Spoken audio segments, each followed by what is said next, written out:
Good evening. And thank you everyone for coming out tonight for a wonderful presentation for an even more important cause. So before we get started, before I introduce myself, I want us all to kind of turn our heads to the back.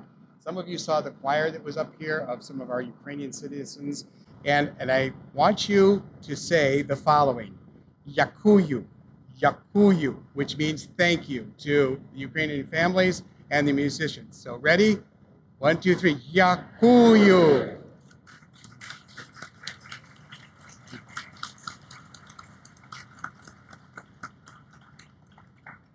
So as I said, we're glad to see everyone here tonight. My name is Jim Bensley. I'm the director of the International Affairs Forum at Northwestern Michigan College. And next to me is? I am Amanda Rood. I am the executive director with the National Writers Series. So we have partnered together to use our voice and our connections to assist those suffering the horrific aggression promulgated by one man. Tonight, you'll hear from a variety of speakers, some who will add context to the geopolitical ramifications of the war in Ukraine, others who are, or recently have been, immersed in the chaos and who will provide us with a unique insight into the situation on the ground. Tonight's event is not only informational, but more importantly, a chance for all of you to help ease the suffering through the work of the 4 different charities listed on your program. Thank you for taking time from your busy lives to help others whose lives have been so tragically upended during the last 48 days. And now let me introduce our first speakers. So bear with me, we're going to go through all 4 at one time. Dr. John Zachman is a professor in the Political Science and Philosophy Department at Northwestern Michigan College. John teaches moral and ethical philosophy and political science courses in a variety of disciplines and has been promoting student and community engagement in the world affairs for over the last 2 decades.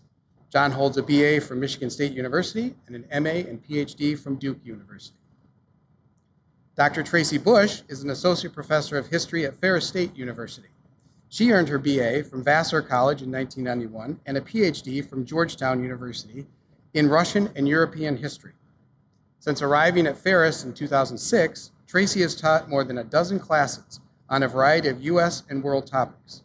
Apart from researching a book with the working title Roads to Communism from the Stalin Era to World War II, she has also been actively involved in promoting global awareness on the Ferris campus and beyond. In particular, she often gives historical context for current events in the Russian Federation.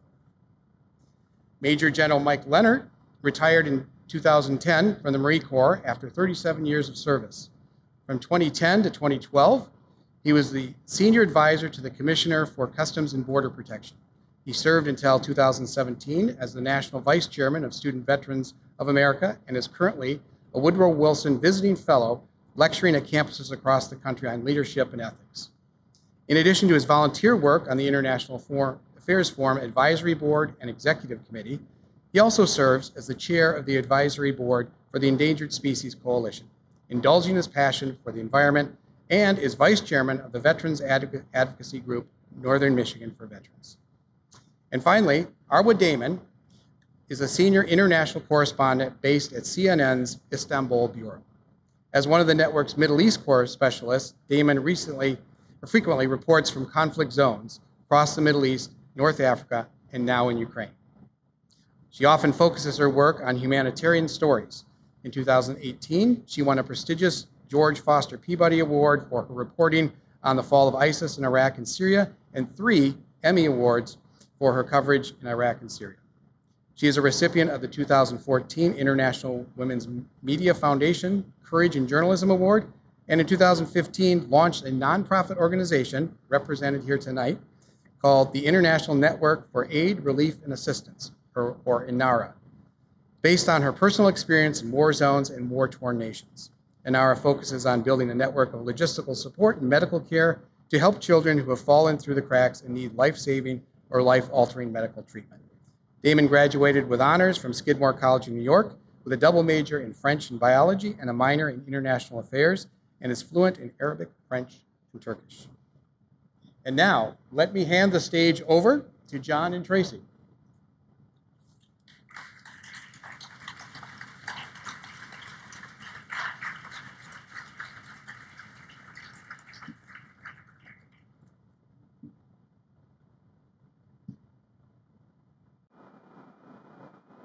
Thank you, Jim. Thank you, Amanda.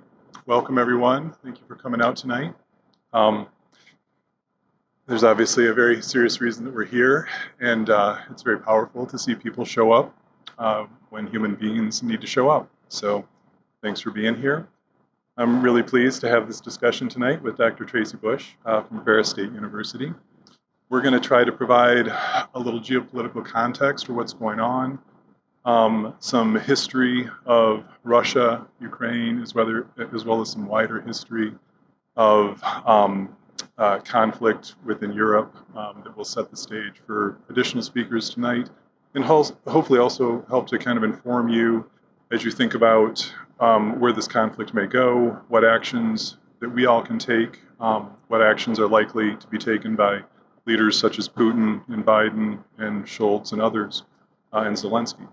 So with that said, we have a very tight time frame tonight because we have about 30 minutes to go through a whole lot, and I'm going to hand it off to you, Tracy, to give us some overview, starting, in the last 1,000 years, and then going, then digging a little deeper as we go into the post-Soviet era, and then leading up to, of course, 2014 and now 2022. So with that said, take it away. Thank you. I see the mic is working. That is wonderful. Well, I have a few maps here for people who are in the larger audience, the virtual audience, so that we can, I think you'll see them too, so that we can get a sense of where Ukraine is. And I always like to say to my students, you have to understand the past to understand what's happening right now. So this for me is a dream, right? This is evidence, right? You have to understand the past. So the first map here shows, present-day Ukraine, and of course, tragically being attacked by its neighbor, by Russia. And I wanted to show you too this because this is the country that Putin says does not exist. So in order to understand history as it actually is, and not as politicians like to pretend it is, we have to travel back in time about 1,000 years or more. So the next map is important. Cue the next map. Okay, yes, here is a map of Kyiv and Rus. So for Russia to say that Ukraine doesn't exist is a rather incredible statement, since without Kyiv and Rus, there would be no Russia. This is where Russia begins, in Kyiv. And this empire, actually it's not exactly an empire, it was a collection of principalities, hard to see on this map, and it stretched from the Baltic Sea to the Black Sea, and it was a loose conglomeration. And these were very much, these principalities were very wealthy because they were at the crossroads of trade, both east and west and north and south. They traded with the Vikings. The name Rus actually is a Viking word. They traded with the Vikings. They were part of the river network that runs north and south. And eventually, Russia would emerge out of this, and Moscow would be the head. Actually, Russia was known as Muscovy before it became Russia. And Moscow was not even one of the principalities to start with. It was a Johnny-come-lately. Can I have the next map, please?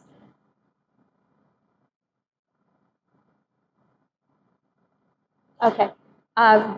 Basically, Moscow did not become a major city-state principality until after the Mongols conquered Russia, and they also conquered present-day Ukraine on the 1200s.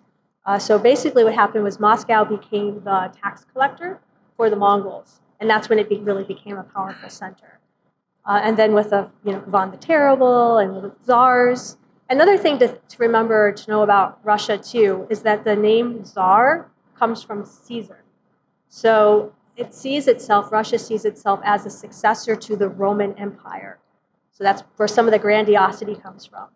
So the first Rome would be the Rome, of course, in the west. The second Rome would be Constantinople, which was the head of the Byzantine Empire. The Russians, or Kyiv and Rus, takes its religion and a lot of its culture from the Byzantine Empire, and then that same culture spreads as it goes north and east and becomes known as Muscovy later on.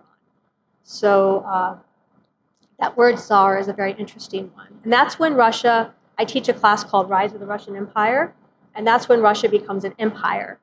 So I thought it was very interesting when Putin says that Ukraine doesn't exist. And he shows this tiny little, space around Kyiv, like that's Ukraine. The rest of it are gifts given by Russia, gifts given by other places. But you can see here on the map how tiny Moscow is. That little yellow spot is where Muscovite territory was before 1462. And then it spreads, expands, and that's when it becomes an empire.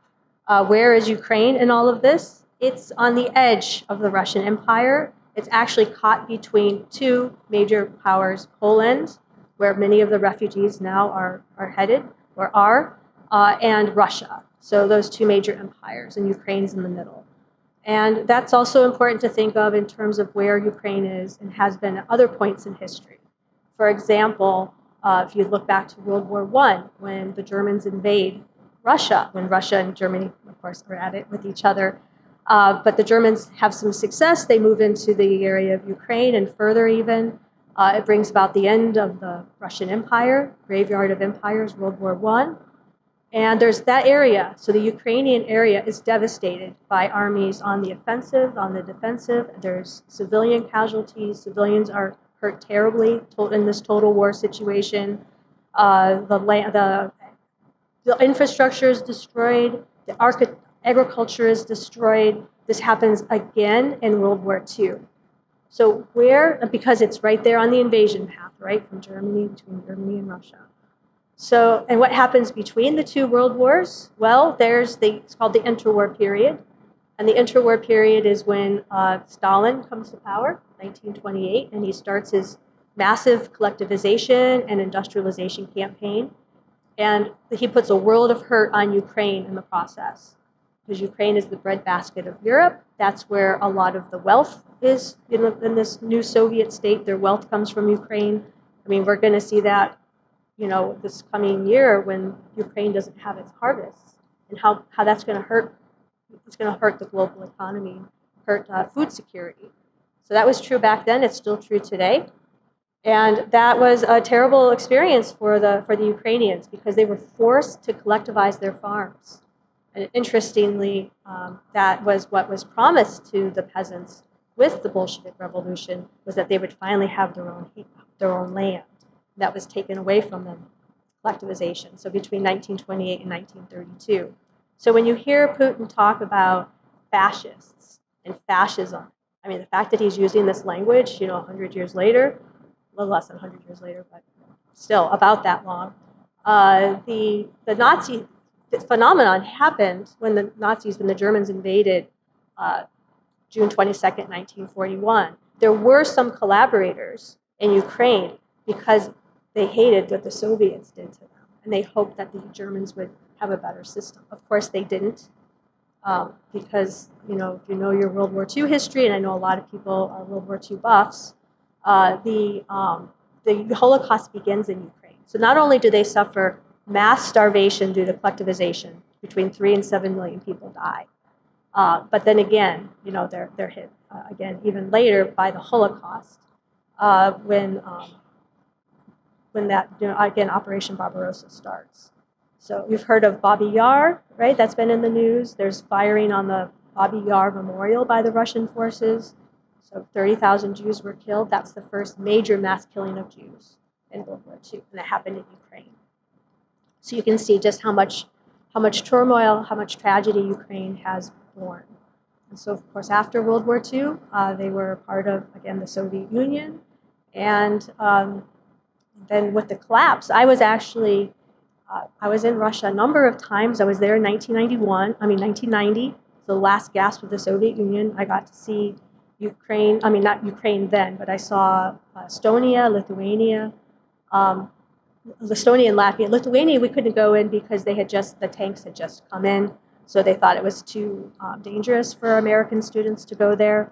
So I did see Estonia, Latvia, and there was huge independence movements there. Just people were in the streets with their flags, their national flags. They remembered the Molotov-Ribbentrop Pact, where basically Stalin and Hitler divided Eastern Europe between the two of them. So they were ready to reclaim their freedom. And then 2 years later, I was back between college, undergraduate, and graduate school. And I went to Ukraine then, and I was researching the teaching of history in the schools. And when I went to Ukraine, they were so much further advanced than any of the other schools I visited, because there was a huge a huge expat community in Canada. They had the textbooks printed, Ukrainian history textbooks, printed, and they shipped them, like the moment the Soviet Union collapsed. So they had these textbooks in the classroom. So that's what I remember from early Ukraine. And then, the history, the more recent history that Dr. Zachman's bringing up in terms of, what happened after the collapse. I have another map that I think will help us visualize the way that was seen. Tracy, while that pops up, let me go back just a little bit. Can I ask a question concerning the 1930s and Stalin? Because how did the ethnic composition of Ukraine change due to the Soviet regime? Because when we look at countries like Lithuania and Latvia and Estonia, my understanding would be that the Russian strategy there was to send ethnic Russians to these places to be able to manage the populations. Did we see the same thing in Ukraine? And if so, was it in the 30s, or when did that occur? And does that still have an effect today as we lead into the conflict as we're looking at it now? That's absolutely true. There was, as I mentioned before, 3 to 7 million Ukrainians died. That wasn't the only place that there was death due to collectivization, but the majority of those deaths happened in Ukraine. And there's a word for it called Holodomor, which means death by hunger. And that's the Ukrainian communities in the US have made a huge effort to have that classified as a genocide. So yes, after the death of those millions of people, the Soviet Union, putatively, they were a non-ethnocentric regime. They weren't supposed to be about great power nationalism, but that does change under Stalin. And despite the fact that he is Georgian, he is a great Russian chauvinist, great Russian as in like Russia, the Russian Empire. Yes, he does move ethnic Russians into that space. And we see the divide, right, between Eastern and Western Ukraine. I mentioned it before as like a borderland between East and West. And that borderland is actually within Ukraine itself to some extent, because the Russian-speaking half tends to be more the East.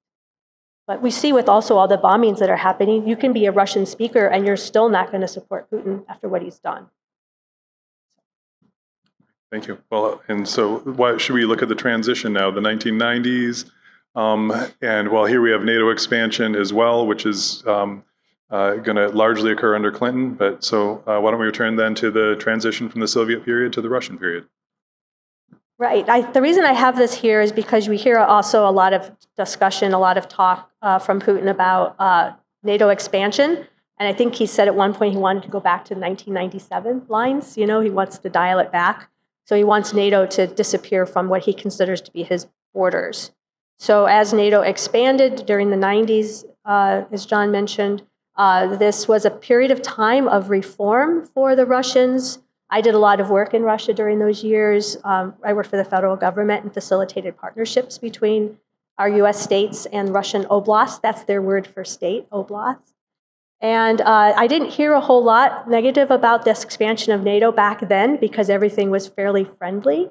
But I did actually ask myself the question, like, why do we still have NATO when Russia's our friend? Like, I did have that question. But if you read the most recent article in Atlantic by Bill Clinton, he basically says it's an homage or a famage, I don't know, to Madeleine Albright. And he says, we did the right thing. See, the Russians came back. So yes, from Putin's perspective, I think it's always important to understand, not just from our American perspective, but also from the Russian perspective, why are they doing what they do? Like, what is their rationale? And so Putin's able to exploit the grievances that people have about the West gaining more power and influence in the world. And of course, after the collapse of the Soviet Union, the Russians started to be seen as a minor power. So there's feelings of being betrayed by the West. And so why did NATO still expand? And so basically that red line for Putin would be Ukraine. So of course there was a number of events that happened, the Orange Revolution and then the Maidan Revolution in 2013, 2014, and then of course the annexation of Crimea.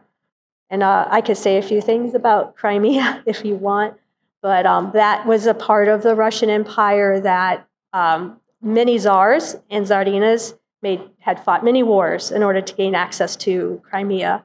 So when I was there in 2016, I was in Russia right after the election of Trump. I saw mugs everywhere that said "Krim nash," so Crimea is ours. So for them, that was like their pushback at the West, that if you're going to keep pushing towards us, we're going to push back at you. We're not going to let you have Crimea. So again, if you didn't understand the way the Russians saw this as aggression, like we saw as peaceful expansion, we're spreading we're expanding freedom to anybody who wants it, they saw it as aggression. So two different ways to see the same thing. Although it seems like from a Russian perspective, certainly the offer to join NATO was never given to Russia. Mm-hmm. Right. And, so from a Russian perspective, this was a hemming in, or the experience for some in the Russian political elite would have been a hemming in. And which kind of brings us, I know from previous talks you've given that you perceive that from the Russian political elite, the threat of being hemmed in is a driving force in terms of some of their motivation here, that Ukraine is a key strategic territory, and that if that becomes a part of NATO, that is perceived as a threat.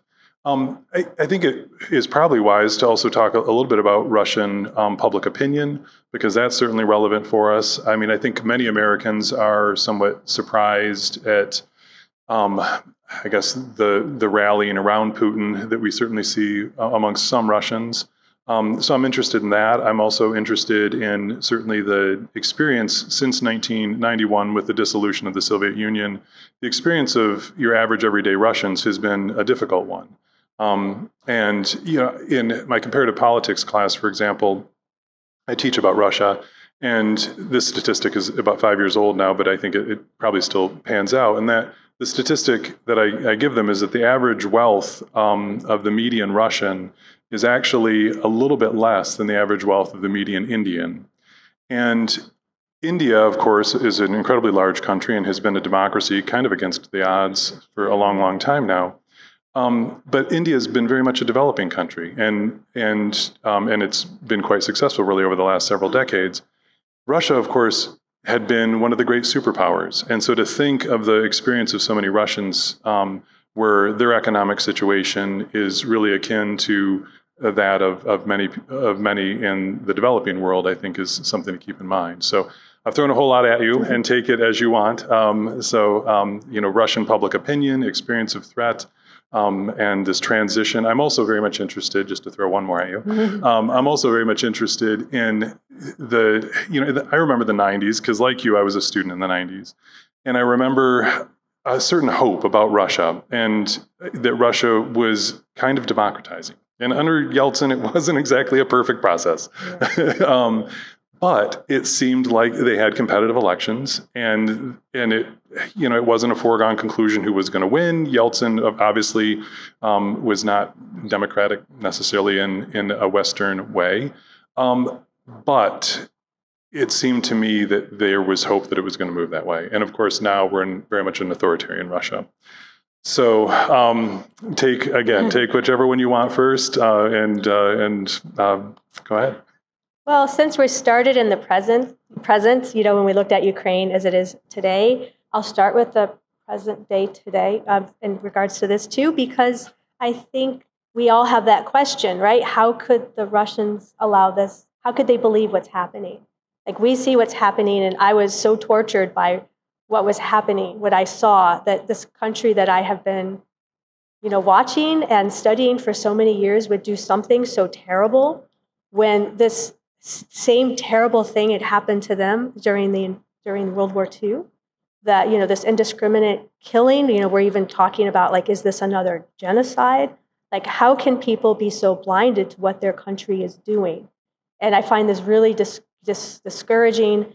And I think, from what I can tell, because I don't want to put my friends in jeopardy by talking to them. I don't know who's watching or reading their social media. I've heard that WhatsApp isn't as secure as we thought it was. But I do know that from talking to people who have come over, I have a friend who just came over to the U.S. from Russia. They didn't really think it was going to happen.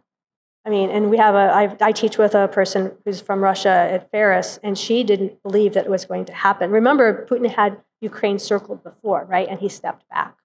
So just to do this is so irrational. I mean, with Crimea, it was very kind of focused. It had even some sense to it, had logic to it. You know, that this was a rational, yes, we don't agree with his interpretation of history, but by the way the Russians see history, it made some sense. But this just made no sense at all. Like, why attack all of Ukraine? It didn't make sense. So we were all surprised. So I think, I mean, of course, this is a state-controlled media situation.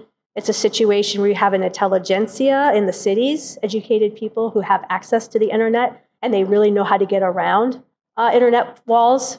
They're very well educated. They have great math and science education. They know how to watch Game of Thrones, for example, without paying for it. I think we'd all like to know that secret. So they can figure out what's really going on in Ukraine, which is good. However, that's not the majority. And those who actually, we don't know how many there are.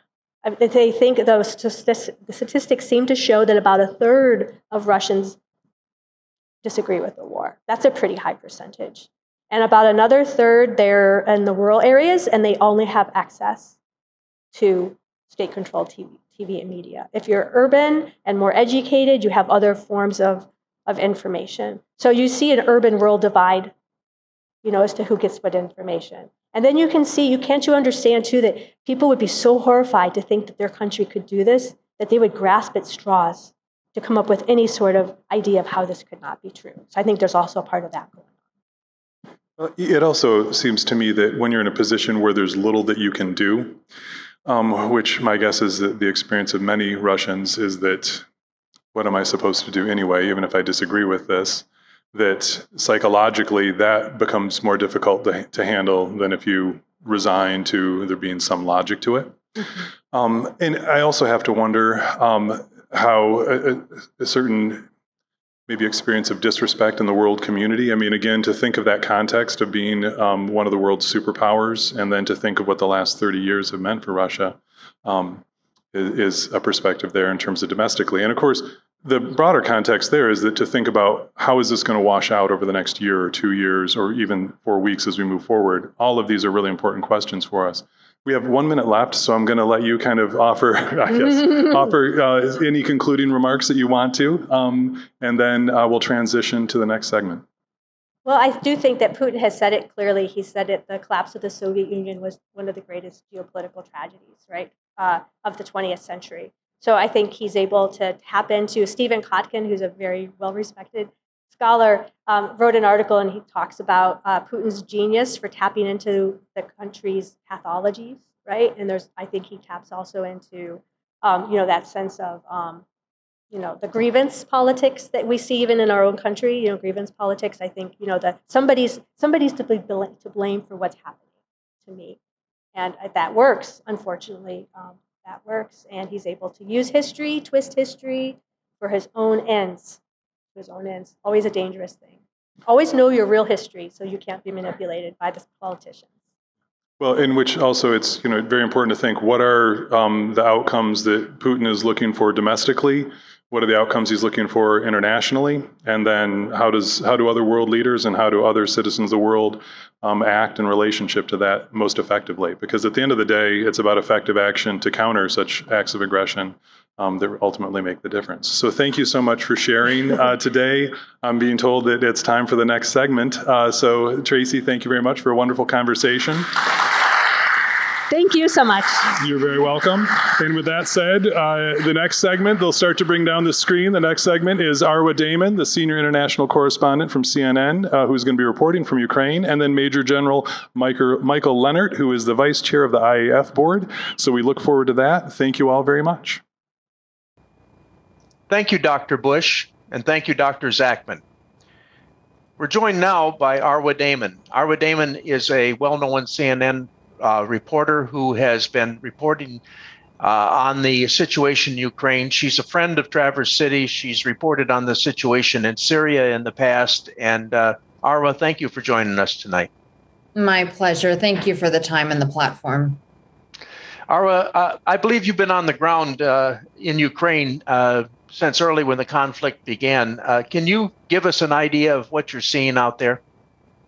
So I was mostly focused on the exodus that was taking place, with time spent both in Poland and on the Ukrainian side of the border. And it was quite stark to be seeing those images of people fleeing, the nature of what transpired that forced them to flee, that fear that is completely palpable, the way that you see this confluence of emotion in a mother's eyes as she's trying to hold on to her child, and especially something that was quite unique to Ukraine, and that is that everyone had to leave the men in their life behind.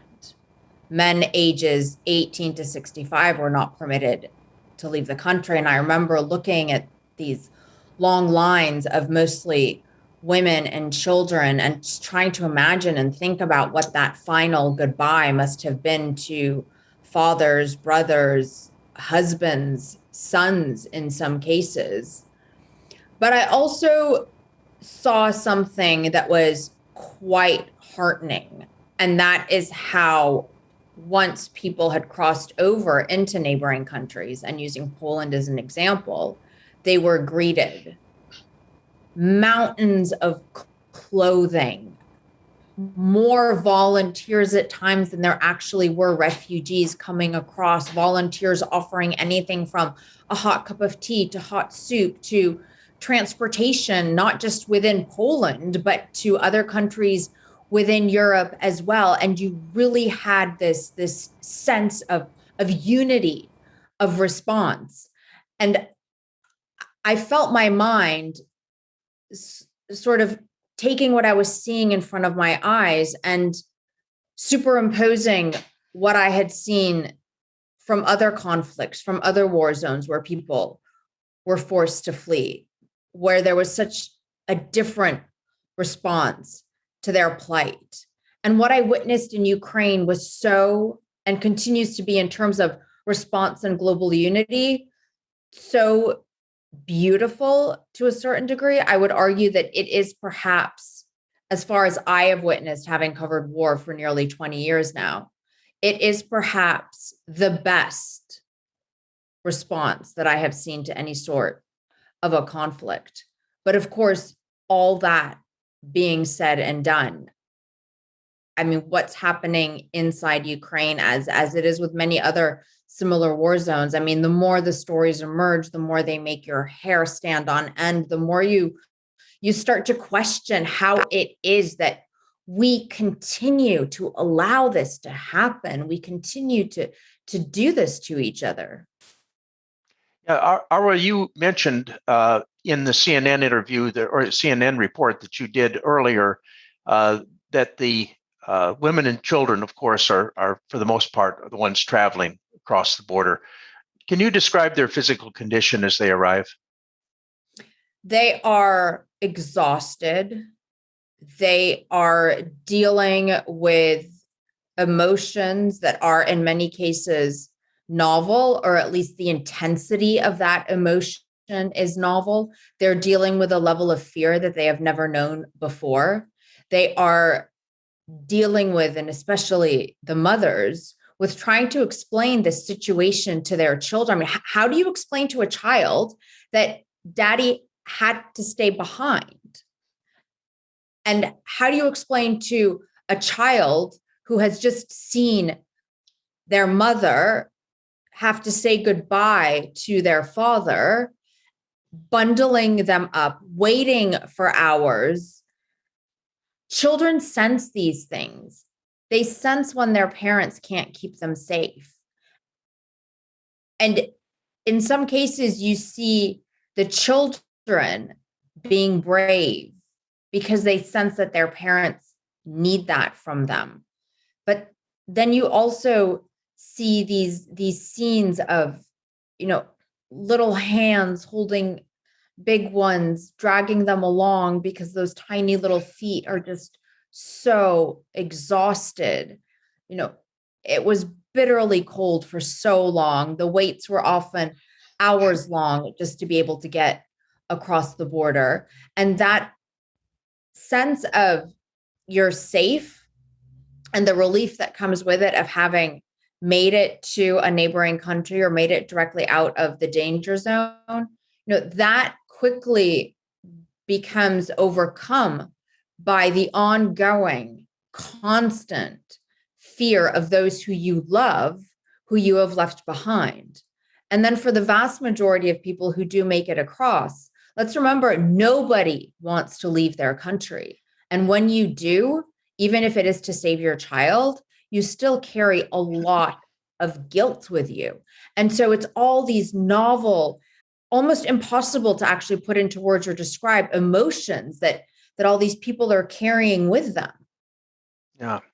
Are you seeing, well, obviously, nobody leaves an illness behind. So we had individuals, of course, when the fighting started that already had pre-existing conditions. They're coming to the border. And I would imagine that there's others that have been injured as a consequence of either the fighting or the trek to get to the border. Yeah, there are. We actually did this absolutely, I mean, at the same time gutting, but at the same time extraordinary piece on the first train. It was the first medical evacuation train that went from Poland into Ukraine. And this train was particularly focused on evacuating children who were in hospice in Ukraine, in Kyiv, which, has been under constant bombardment, has been largely destroyed. And these are children who can't walk on their own. Many who need constant medical attention. And their mothers had physically carried them for days because they had to get from Kharkiv to Lviv, closer to the border. And I remember one mother describing to me how she carried her daughter for 3 days. And that train to get her out of Kharkiv to Lviv was so packed. And we've all seen these images of the chaos that transpires, at these platforms inside these trains, that she couldn't put her daughter down. And when she managed to finally get into that medical evacuation train, she said that was the first time that she had put her daughter down in 3 days. Right. But Mike, what was beautiful about it was that her daughter didn't sense that she wasn't safe. Her daughter still had this extraordinarily beautiful smile. And I remember looking in that train carriage at all these mothers next to their sleeping children. And some of them had just passed out from exhaustion, mother and child together, just holding each other, or others who just lay there caressing their child's face. And there was so much love in that carriage. And now, of course, what so many organizations are trying to do is run more of these medical emergency evacuation trains, try to get access to those who are terminally ill, or it's everything that you could possibly imagine, right? It's babies who are born prematurely that are also in these areas under bombardment. It's, people who need to be on dialysis who are also in these areas under bombardment, where, electricity runs out, your generator cuts. I mean, what do you do? How do you actually handle this? And the more frightening thing is all of these stories that we're not actually hearing about yet. It's not just about people who are at risk directly because of the bombs that are falling. It's the people who are at risk because of the consequences of those bombs falling. The deaths that are going to occur because electricity cut out or generator fuel ran out. And so, yes, neighboring countries are starting to make preparations for this, big potential possible influx of wounded. But it's also very, very tricky to get someone out of the area where they've been injured and into some of these safer spaces. Yeah.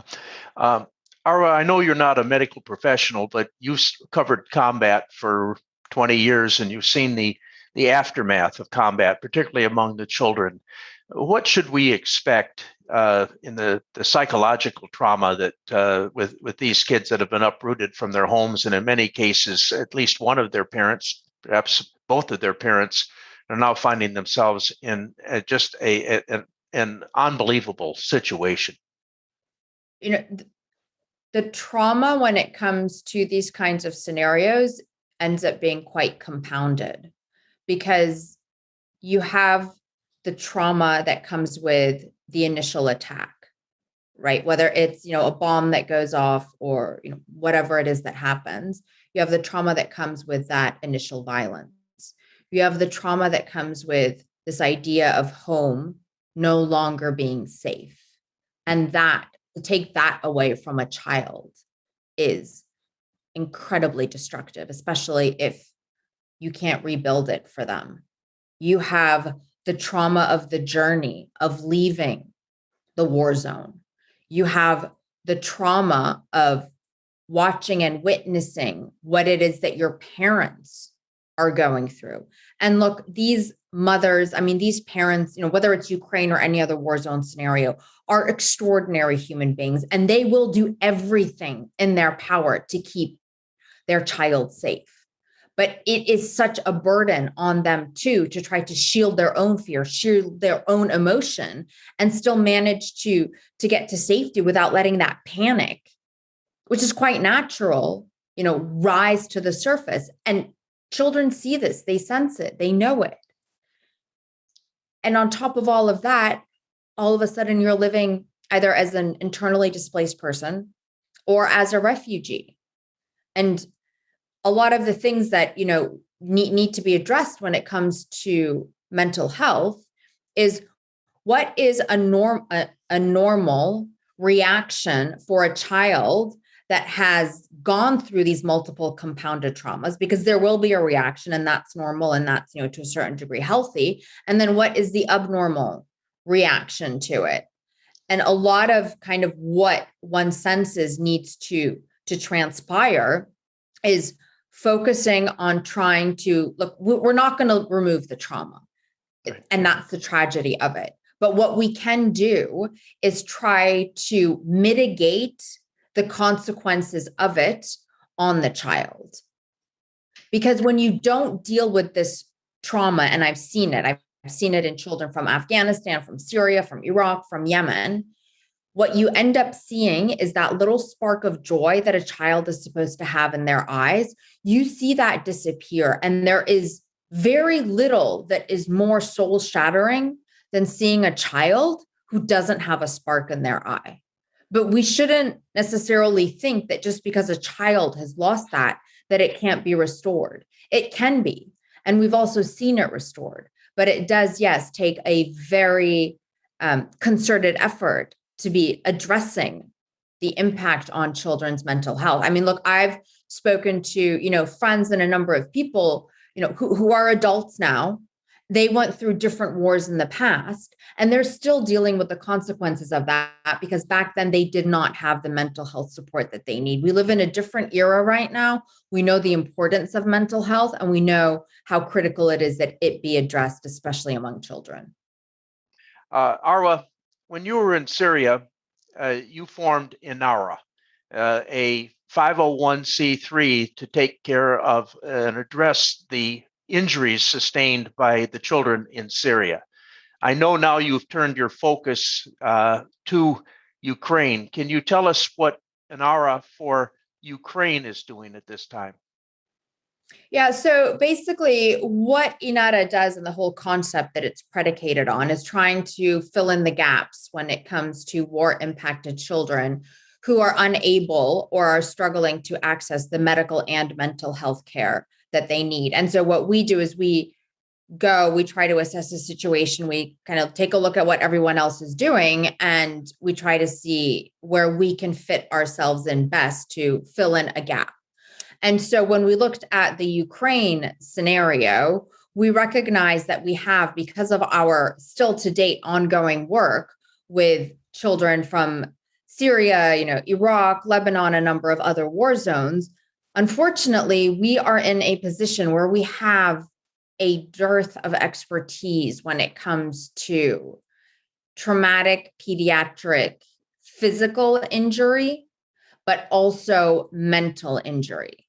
And so we have been looking at how we can take that expertise that we have specifically, because it's a very specific, issue when you're dealing with a child who has been traumatized because of war and violence, to other cases. And so we're looking at how we take all of this expertise that we have, our staff, and translate that into something that we can apply to the Ukraine context. And so basically what we're doing is we're building up programs, seminars, trainings for adults and who find themselves sort of on the front lines of the interactions with children.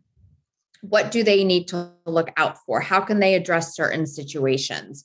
And we're talking about, teachers, volunteers, social workers will be providing back-end consultation for psychiatrists, mental health professionals who are on the ground. But what we're specifically doing within that, because other NGOs are also providing similar mental health support, is we're again going after the smaller organizations that don't necessarily have access to that larger working health group that emerges in this situation. And so to sum it up, we're very focused on pediatric mental health and taking our experiences, bringing it to the children of Ukraine and to the smaller organizations that are unable to access that. We're also looking again at these smaller organizations that are working with vulnerable children, trying to see what kind of support we can provide for them as well. And I would be remiss if I didn't say this, and I recognize that this is a conversation about Ukraine, but war impacts children in exactly the same way. And I think we need to recognize that this outpouring of support and kindness, of generosity for Ukraine is extraordinary. And we've proven to ourselves now what we're capable of. I think as we kind of look forward, we need to see how we take that to other conflicts as well. I couldn't agree more. The children, regardless of their religion, their race, their ethnicity, are all injured by war. The concept that we see in movies with these clean, quote, air quotes, situations where the good guys and the bad guys fight, the good guys win, and everybody goes home. That's not the way it works. You know that better than anyone. And ultimately, the civilians who are impacted by this in every conflict zone, whether it's Syria, Afghanistan, now Ukraine, they all deserve our attention. Absolutely, 100%. Question for you on the refugees. You've talked to them. Let's suppose that Ukrainians who have been extraordinarily brave, they've been incredibly resilient, and that they can regain or retain their independence. Do you think most of the refugees will return home? Yeah, I do. And, just to throw in there as well, I think if Syrian refugees felt like they could return home, they would. Right. I feel like if Afghans could return home, they would. I mean, if there's one theme that kind of echoes among a refugee population, it is, I want to go home. Arwa, is there anything else that you'd like to add that is important, do you think, and that the audience ought to know? I mean, look, this might be a bit divergent from this whole topic, but it's something that I've really been thinking about a lot. And I feel like we're at a stage where, at individuals, we need to start looking inside ourselves and asking this hard question of, why did I react to the image from conflict X, Ukraine? Why did I inside react to that differently than I did to, say, the images coming out of Syria or Afghanistan? And I think we need to begin to start to kind of unpack what we carry inside that we may not even be fully aware of, but that our emotions are going to show us when it comes to how we look at conflict Like what is happening inside Ukraine could not be more similar to what happened inside Syria. Right. It's Russia. It's bombing civilian neighborhoods. It's bombing schools. It's bombing hospitals. The images of people fleeing are the same in terms of the expressions on their faces. And yet the reaction to it could not be more different. And we really need to start asking ourselves why. Yeah, I think you've brought up a very important point, Arwa, and I think for me and every single viewer here, we ought to be asking ourselves the question is does a child from one country count more than another? I don't believe they do. I believe they all count the same. They hurt the same way. They love the same way. They have the same needs. And we probably need to do a lot of soul searching in terms of just why this particular event, when it is so like Syria, has galvanized the world. And we need to ask, well, if Ukraine counts, why doesn't Syria count? Why doesn't Afghanistan count? They do count. Absolutely count. The other thing also is, we know the money, look, the money that we need is there. It exists in the world. There is more than enough money in the world. The children of one conflict do not need to suffer at the expense of another. We see these spotlights shifting around from one conflict to another. And when the spotlight's on them, they're able to get funding. When the spotlight moves away, they continue to struggle. I mean, we have the means, we have the capabilities, and so we're lacking something. And we do need to look at ourselves, not just as a species, but we need to look at ourselves individually and ask, hard questions, and maybe come to terms with tough things like, okay, well, I didn't realize I was biased, but yes, you know what? I need to admit to myself that I inside felt more for the Ukrainian mother holding her blonde child than I did for the headscarf mother holding her dark-haired child. And why did I feel that way? And maybe, the next time I'm going to look at that, I won't feel that way. I mean, we can take, and it might be a bit early to talk about this, but we can take the reaction to Ukraine and do something bigger and better with it. Right. We can turn it into a learning experience. Yeah. I'll just share with you, Arwa, that I'm recording this from Ireland, and the Irish have already taken in 17,000 refugees, and they're doing a remarkable job here of making them feel welcome. Arwa, I want to thank you for taking the time to enlighten us, to tell us what is going on in Ukraine and on the border, for making us think a little bit more about ourselves. And I really appreciate what you've done here and what you will do in the future to enlighten us in your day job and when you come to Traverse City. And I hope one day that we can welcome you there. My pleasure. A lot of the times when people say, how can they help? For everyone who's tuning in to this, time is one of the most important things that we have to give. And so I just appreciate you and everything that you're all doing and everyone who has joined us. Well, you're welcome, Arwa. Back to you, Jim.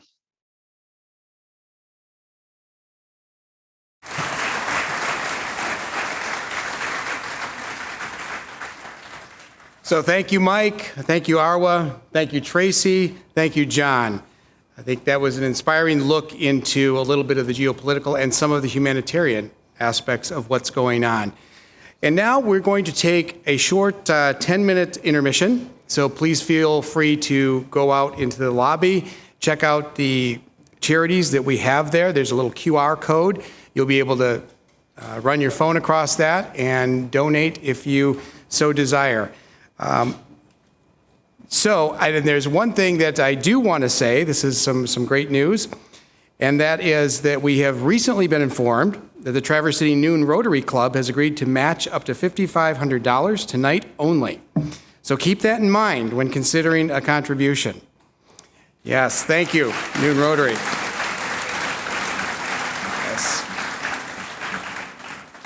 And tonight, Rotary is considering Bethany Christian Services as an earmark for their contribution. But please know that any donation to one or to multiple charities will go towards the match total. So thank you again. And thank you, Chris Steffenschuh, for your music, which you're also going to provide during the intermission. So please get up and stretch, and we'll see you in 10 minutes when we have on stage Benjamin Bush, Doug Stanton, and Ulana Suprun.